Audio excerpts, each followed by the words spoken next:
It's time to accelerate. Hi, I'm your host, Andy Paul. Join me as I host conversations with the leading experts in sales, marketing, sales automation, sales process, leadership, management, training, coaching, any resource that I believe to help you accelerate the growth of your sales, your business, and most importantly, you. Hello, and welcome to Accelerate. I am really looking forward to talking with my guest today. Joining me is Craig Rosenberg. Craig is co-founder and chief analyst at TOPO, a research and advisory firm that helps companies grow faster.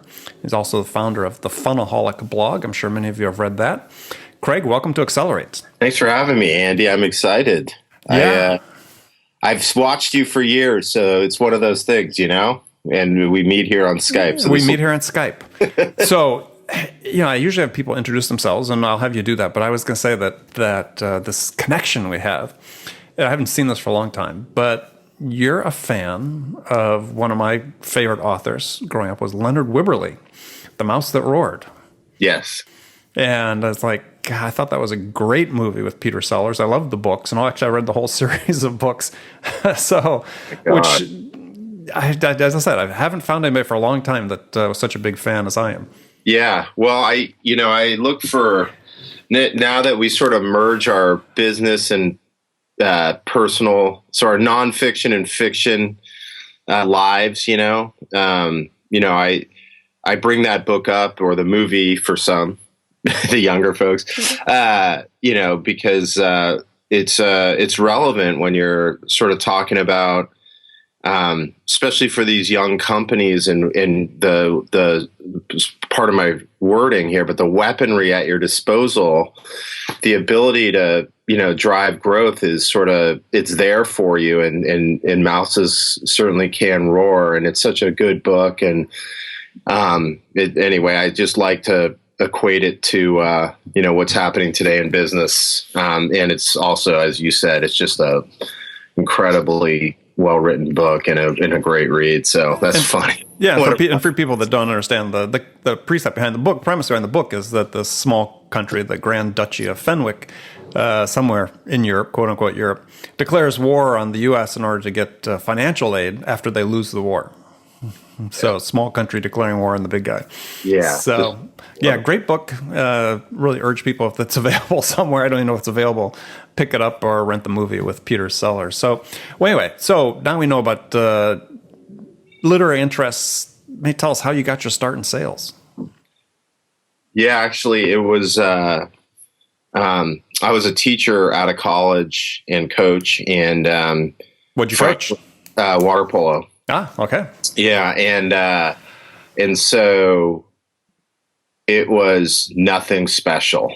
The transition into sales, because everyone was, it's like all my friends were either working at Oracle or some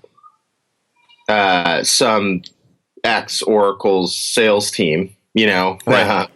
And it's so funny how these things change. Like up here now, it's like everything's, hiring a Salesforce person. Back then it was hiring an Oracle person, right? And so I just needed to transition, because when I was in teaching, it was wonderful working with the kids, but then you went in the teacher's lounge and these people hated their lives. I mean, it was just depressing. And so I said, well, I still think I could do this, but do I need to do it now? And will I be like these guys in the teacher's lounge 40 years from now? I just gotta make sure and try some other stuff. And the route into sales was easy, and so I was able to go do that. Very interesting. Yeah, because it's not unusual path that people take. The people I've interviewed, 300 plus people now, that they started, but good fortune, started as teachers and then moved into sales. Yeah. So water polo. I've seen it. I definitely have seen it now more often than not. Again, we have a secret handshake that nobody knows about. And I was just thinking about water polo. We just got our, since the Olympics were just on, for many of us that don't live in California all the time, is we sort of get our every 4-year fix of water polo. Yeah, it's the time you get to see them on TV. The women actually are a dominant force, and actually one of my best friends wrote a book on that, and on the 2000 was the first year they had it in the Olympics, and he wrote for women, right? Yeah, and he wrote. I mean, it's the first Olympic team sport on the men's side. On the women's side, it was 2000, and he writes about how the team started and got together, and how they built it, and they took the silver in 2000 when the sport was launched. And they've been a dominant medaling team ever since. So it's pretty cool. It was great to be involved in. It was certainly a niche sport, and I just, it was something that I played growing up, but I just, love teamwork and love, you know what I mean? Like, even if water polo wouldn't have had me, at least at some point, it was cool to be involved in a team sport, to just, be involved in sort of team building and, all the things that go along with it. And and it's funny because I worked with a couple really great coaches, and I've taken a lot of what I learned from them into the business world. So what particular lessons have you taken? Well, for one is just preparation. These guys, we just don't see it. We yell at the TV on the weekends at the guys for their one coaching move, but the amount of preparation that goes into building the team, and I don't just mean for a game, right? I mean, I worked for a guy named John Tanner who's at Stanford, and he's brilliant. He's one of the few coaches at Stanford who went to Stanford. He's just one of those guys. He's so smart, and it's like 365. He's thinking about the construct of the season months ahead of the season. He's thinking about how he's going to prepare them. He's got a playing system that's, basically infused in these players' brains from the minute they get on campus. Everything is systematic and planned. I'm envious. I tell him all the time, he always wants to know what's happening in business. I'm like, if business people could see the amount of preparation you guys put into the team. Like, I don't even want to say season. I don't even want to say game. You know what I mean? They think, the smart ones just think at scale. They think about the entire organization over a long period of time and their strategy. And it's just, it was so good to see. And, he would always challenge me. I'd say, well, what about this player? He's like, well, that's fine. But like, is it, how does it fit right into our overall strategy and plan? And it was a real learning. And so it's funny, everyone always wants to know, thinks that I'm going to tell them some story about how we won some game at the last second. And these good coaches, they lift themselves up above that sort of single game, and they're thinking about the biggest picture ever. And I'm not saying they don't pay attention to details. I think we all know that the great coaches pay attention to details, but they think about the system, and they think about the strategy and all these things, and they think about it 365 days a year. They're planning. If there's, in the water polo season for women, it starts in December. The end of the end of the season before is when he starts planning for December. Mm-hmm. And it's impressive. So obviously, I think you've probably seen some people carry that over into the business world. I mean, you look at pro sports are certainly the teams that seem to excel year after year, the ones that have this really established, well thought out process. And they seem to have the ability to sort of take any player and plug them into that process and still succeed. Like Belichick has a reputation in New England doing that. I mean, do you have examples that you see that in the sales world, that people are doing the same thing, that they've got, this standardized process that just increases predictability regardless of who's plugged in? Totally. Next man up, right? Right. Or let's say next person up. Yeah, I mean, that is your goal, is that, you've created a process, a step-by-step process and methodology. And if you sort of take that example we just went through, and you've got, you're looking at, how it is that individual reps can take someone from zero to sale. And, what those steps are, how they move people from through micro steps in the sales process, one step at a time. And it's all very thoughtful, and it's all very enabled, so that, you can, it's just a matter of plopping the right people into the seats. Now, it's like sports in that you have to get good players, but, if you take that Belichick mentality, and think about some of the fastest growing companies in the world, and I just sort of made a comment about Salesforce, but look, Salesforce has a repetitive process, right? That they know works, that they expect and enforce everyone to do. And they can predictably say, there's a famous story about Benioff when he saw that Zendesk was coming up and he wanted more customer service revenue. What did he say to the team? He said, I want you to hire 50 engineers and 50 salespeople. And here's what we're going to get for 50 salespeople, because they could tell you exactly what revenue they would get for 50 salespeople, how many leads that person would need, and it was just a matter of, at that point, hiring the heads, because we always joke, well, we want to, from our point of view at TOPO, we always say, well, we want to help you build a process so that's not just about getting heads, right? But actually, the cool thing is once you have the process in, then it is about just because hey, if I put these people in and they come in and play for me, it's the right person to come in and walk through this process. They will be successful and they will deliver me this type of revenue. But that takes real enablement. It takes a understanding of as I said, the steps that it takes to go from 0 to 100 and more, to enable them, to tell them, to give them the power to be able to handle those steps, right? Whether that's a PowerPoint deck, a specific methodology, objection handling, also content. Everyone talks about content, but they don't tell sales when to use it, why, and how it will help them. Well, let's look at you have these 5 key conditions for a standardized process. So I thought it would be really useful to go through. And the first one is predictability. Right. So you say know where sales is and what will happen next. So what do you mean by that? So if you understand your sales process, and we're all using it, and we have this terminology, this understanding of what the steps look like, then and we're tracking that, then we will know where sales actually is in a deal and what will happen next in that deal. So if you, just to give sort of big examples here, well, we can continue with Salesforce. So Salesforce does, the first step is they do this heavy discovery call. And they know from that discovery call, then the person will go into a demo / presentation from there. Okay.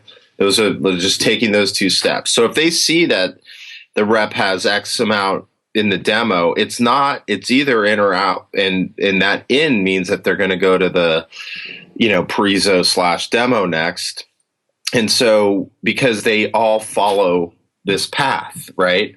And by doing that, a manager, a salesperson, the organization, everyone knows where they are and what will happen next, right? And in some cases, when you're really scalable, they can tell how many of those next steps will actually turn into business, but that's a different story. So that's the idea, right? So the sales team will say, hey, there's 7 steps to winning a sales deal.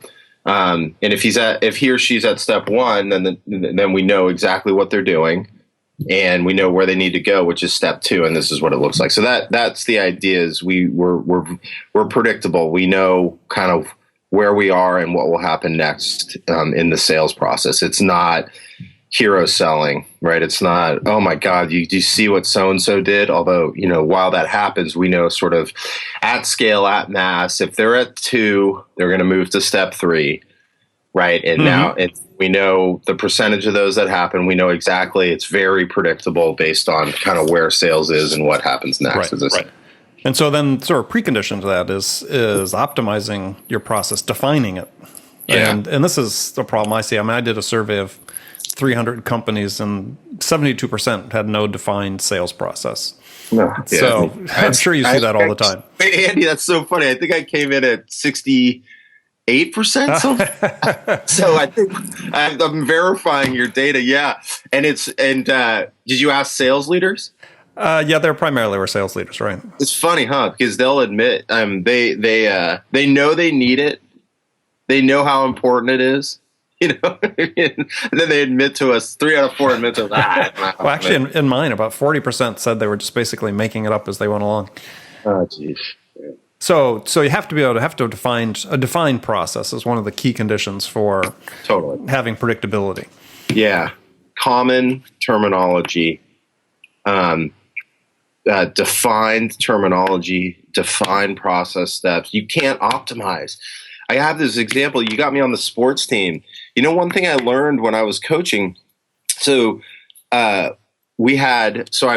mentioned, I worked for this guy, John Tanner, who had all the coaches. I was just doing the high school, the club team, but all the coaches had to use the same terminology and train the fundamentals the same way.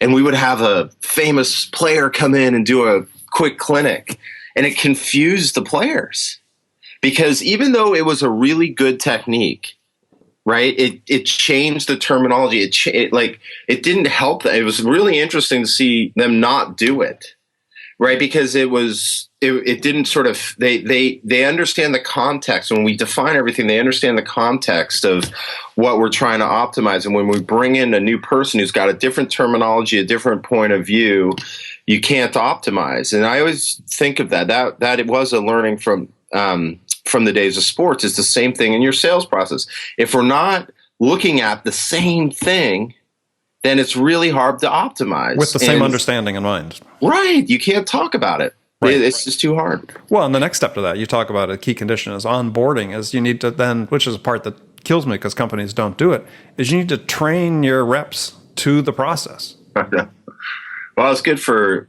you and I. We get business, but it's not. We believe in process-driven enablement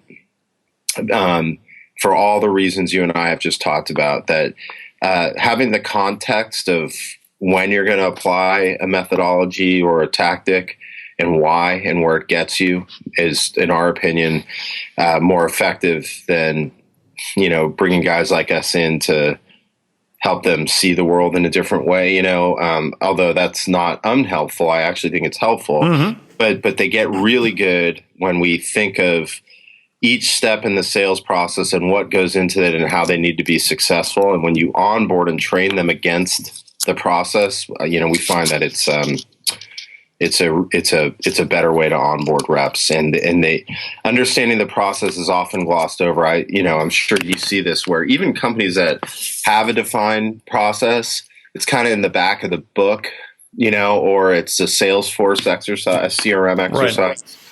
And I just don't believe that. Well, it's defined by their the stages they have in their forecast model, right? I know. That's their process. But I've seen, the good news is I've seen the great companies do this, and the process is as important as anything. And to train them on it and against it, it will actually make all of your other training more successful as a result as well. But to the point of this is, if you create a sales process, you train them on it, you onboard them against the process, and so that they're running it from day one. Right. And I think one of the real key elements of that you dig down into further than is under your enablement condition is defining what a stage is, and then you have 4 elements of a stage, the last one of which I think is perhaps missing most often. So 4 elements you out of the stage is action, plays, context, and exit criteria. And I think that exit criteria is so critical because too often, people don't understand. They just sort of think, well, we're at that next stage because we took this action, but it didn't correlate to anything that from the customer's perspective. Right. Exit criteria. You're a smart guy, I can tell. It's amazing, isn't it? It's so important to the process to understand what it takes to, what that criteria is to get this stage done and move on to the next step. And it's often, none of this is often defined. So we were just talking about exit criteria, and one of the things that I really liked when I heard you talk about that, and it's something that I talk about in my books and so on, is that when you study the decision of how people make, or the science of how people make decisions, is there's one school of research that's found that at each step of each stage of making a decision, customers have certain criteria that need to be met, mostly in the form of information. They're not going to move to the next stage until those information requirements are met. So so often what you see is sales say, okay, well, I gave them a proposal, so they're now at this stage. And it's like, well, yeah, but, they're still waiting for you back here at the previous stage because you didn't, give them the information they needed to make that mental jump to the next one. And if you're wondering why they're not responding to the proposal, that's why. Yeah, totally. It's, well, you said it better than me.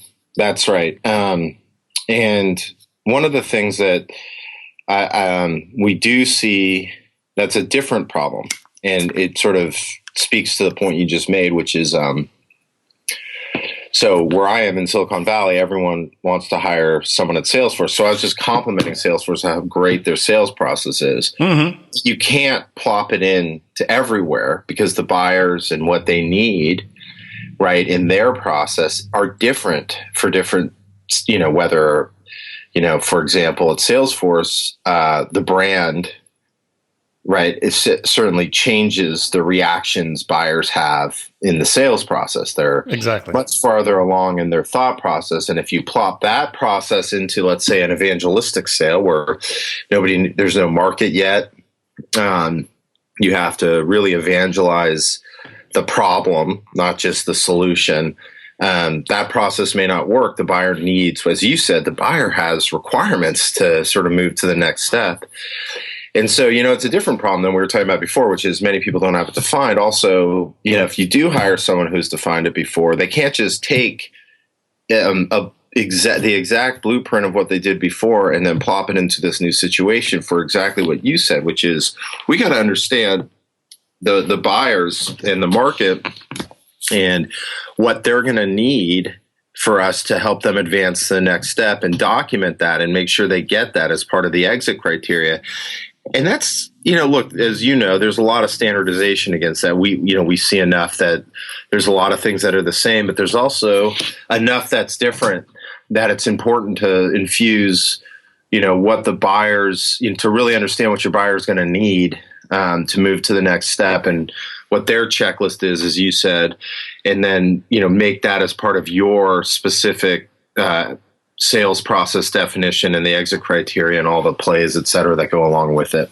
Well, yeah, and to sort of digress a little bit from what you had said is sort of another message in there for people who are listening that's saying, okay, we're sort of in the situation where maybe a startup, we're looking at building out our team, is you also have to be careful who you hire into this because, yeah, you may reach out to a big successful company like a Salesforce, but the people don't always translate back into your environment. Because some people are a product of the process they use. Totally. Isn't that interesting? I remember Tim McAdam, who was our VC at a company we founded called Tippet, and we were looking at sales leaders, and we sent him one to go, he was our lead VC, sure, and met him, and he came in, we said, well, what's your feedback? He said, guys, where you guys are right now, you need what I would call, he called them knife fighters. He's like, you need a knife fighter for this. He's like, this isn't, you're not in a scenario yet where you've got, someone who's used to the brand, who's used to, working with people from RFP and beyond. You need someone who's willing to dig in and knife fight, for the lack of it. He probably doesn't use that term anymore. But yeah, but maybe not politically correct, right? Right. It's exactly what you just said. Which was, and it was a learning, and certainly something I've never sort of forgotten. It's intuitive, but often people learn when it's too late, right?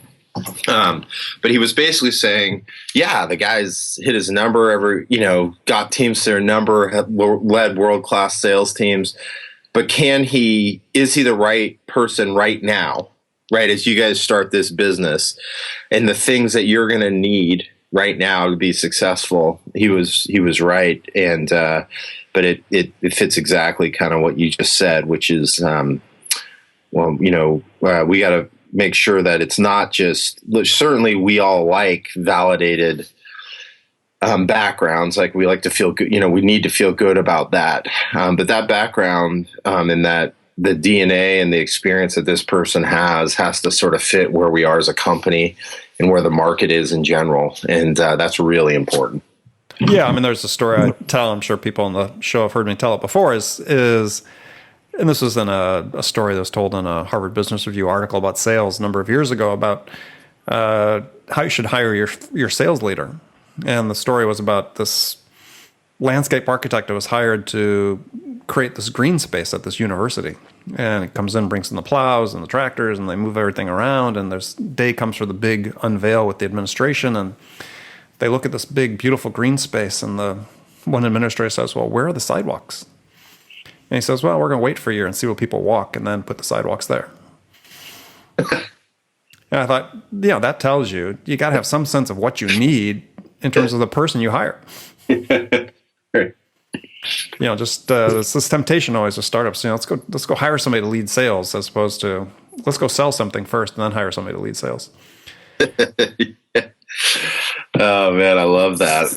I'm not going to use it since it sounds like you use it all the time. That's so there was a comment that your co-founder and CEO at TOPO used during the conference that I thought was really interesting. And I don't know if you had heard him say, he talked about uniquely human sales skills. Yeah. And I thought that was a really interesting, because at the conference, there was a lot of talk about automation, and all sales conferences these days, a lot of talk about automation and technologies and so on. But there are these sets, I believe, of uniquely human sales skills that aren't going to be replaced. But it seems like there's much less focus on these days. Yeah. So what's your take on that? I mean, and what do you see as sort of the implications for automation for long-term development of sales profession? Yeah. So what a catch, huh? You can tell he's smarter than me. That's why I've founded a couple companies with him. You can see why I follow him. That's just a really incredible set of words or phrase, the uniquely human skills. I do. Here's what I'm seeing, Andy, is actually, I think automation is the talk. And we've seen some companies sort of come up in the valley really successfully with poor selling skills, but highly automated, low selling price, but a hot sort of SaaS product, low selling skills.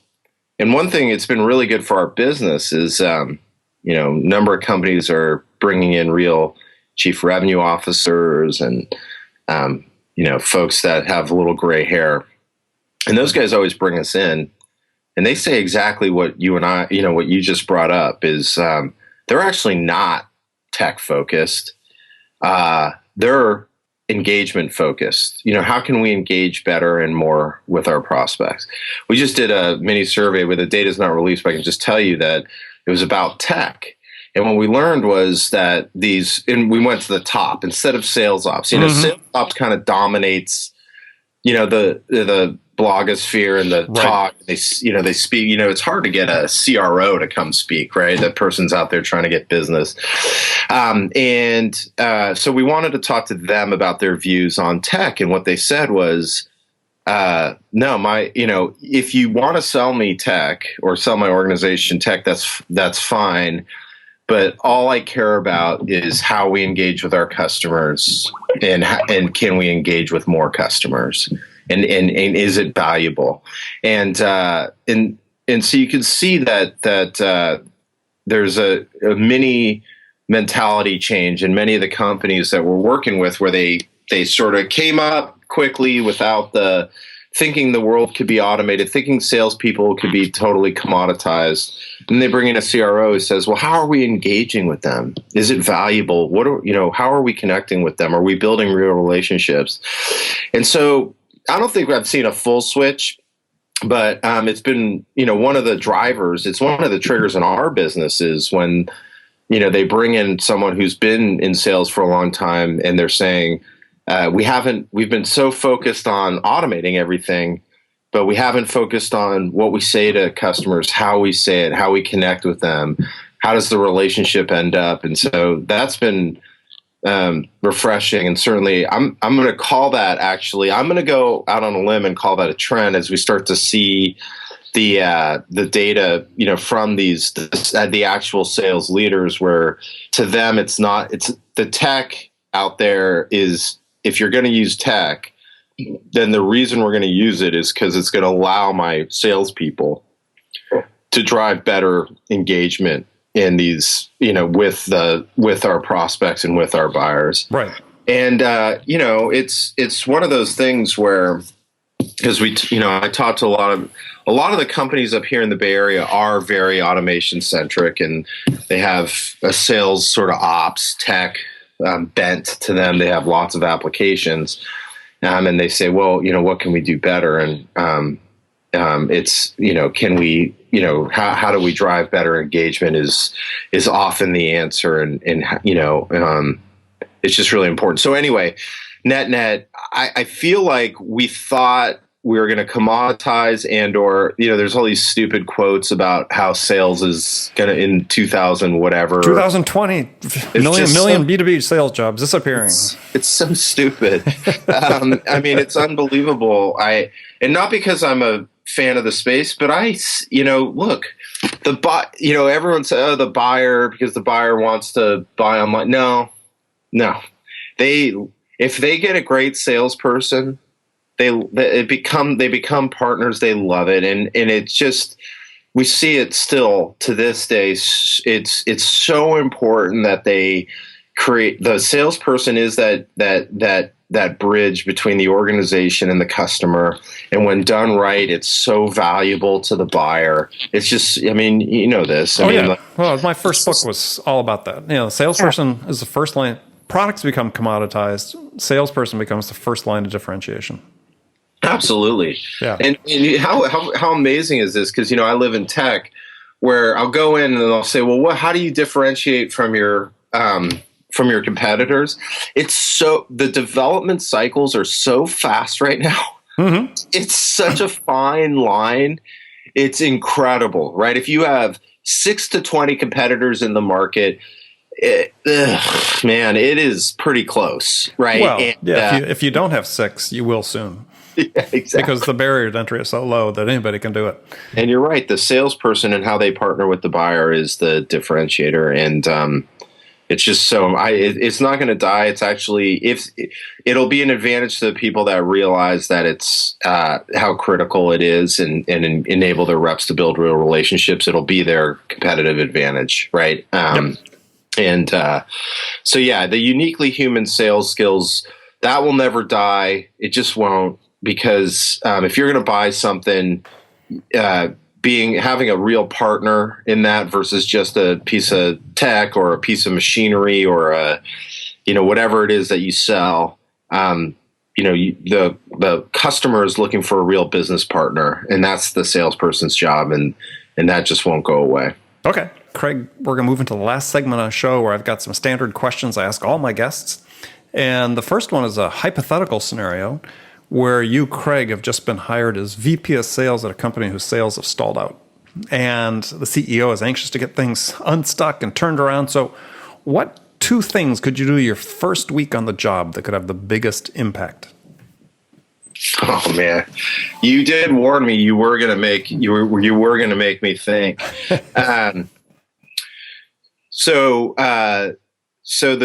I think if I were going to, as we sort of talked about mixing old school and new school, right? Mm-hmm. My favorite story is, and I keep using Salesforce. It's an accident. It's not because I'm obsessed with them, but my favorite was Jim Steele. There's this story about, he's the famous COO president mm-hmm. there. It was his first week on the job, and he was in there, and he was in his office, and Benioff walked in and said, "What are you doing here?" And the guy said, "Oh, I'm just trying to get my feet wet and understand what's going on." And he said, "Hey, man, I'm going to pay you a lot of money to go meet every customer you can. So I don't want to see you in the office for a while." And I just love that story because they've just been such a huge success. And I do believe that, step one to really understand what's going on is to not just, get a lay of the land on what's happening with sales, but is to go, set a quantifiable number of prospects and customers that you will meet in that first week or 2. And the reason why it's a double whammy, in my opinion, is because, as you know, often there's all this hidden gold and just a different or better conversation with people. So there's probably upside to the pipeline in those conversations. But more importantly, as we just said, if you're going to go and lay down a process, it's important to understand kind of what the buyers do. And I think, sales leaders often pay guys like us to go figure that out, but there's nothing more valuable than going and engaging with them yourself and looking them in the eye and understanding, kind of how they came to talk to us, what their perception is, what they thought we could do better, how they would buy our products, what's it like, and those things. So I feel like that's a double whammy for upside. I do see that, as a huge first thing you go do, and it also, you earn the respect of the sales reps out of the gate, and you just show that you're focused on engagement. And so that would be number one, absolutely, positively, number one. And then from that, I would start to sketch what I believe to be the early steps of the process. And the reason why people always go, well, don't you want to gather information? I always say, well, when detectives, everyone thinks detectives go and investigate to figure out the truth, but they're actually going in there to figure out whether you're guilty or not. And with that context, they can be faster. Right. And so if you have an idea of where you want to take it and you're focused on laying out the process out of the gate instead of going in and Columboing and looking for those little nuggets, it takes too long. Instead, you want to come in and say, what should I be looking at? And once you do that and you can lay that out, then you can, I often will go in and say, well, let me see what's happening in the pipeline today. But if you don't sort of think about it in terms of where you want to go, it's actually not, it's valuable, but it's more valuable if you're thinking about everything in the context of building that plan. Okay. Excellent answer. All right. So some rapid fire questions. You can give me one-word answers if you want. The first one is, when you, Craig, are out selling TOPO services, what's your most powerful sales attribute? Discovery. Who's your sales role model? I'll give you a random one. Vince Vaughn, the actor. If you watch him in his movies, he is ultimate buyer-centric salesperson. Yeah, that's a great answer. Yeah, well, in old school, he had the electronics store, right? The one I love is that Google movie. If you watch the scene in the pizza parlor, and how they transformed it to, this is a uniquely human skills, or what was missing in that sales process. And so that's all right. We'll have to go back and look at that one again. So one book every salesperson should read?